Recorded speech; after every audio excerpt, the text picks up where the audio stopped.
How to change your primary market on Shopify. Hello everybody, in this tutorial I'm going to show you guys how you can easily change your primary market of your store on Shopify. But before we begin, make sure to head down below to give our video a quick like and subscribe to our channel. Let's begin. So the first thing you want to do is log into admin.shopify.com and it will open up your store right here. So what you want to do is once you get to this homepage layout, you will see different options on the left side of your screen. You just want to head over to the market section where you already have an active market right here. All you have to do now is click on Add Market, and then you have to give a name to your market. So for example, I'm just going to give it a test market as a name.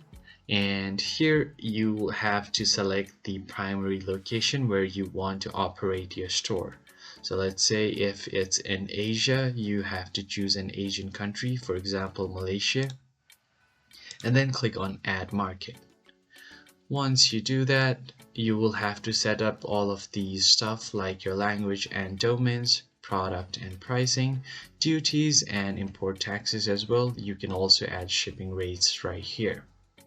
And after doing that, your primary market should be changed.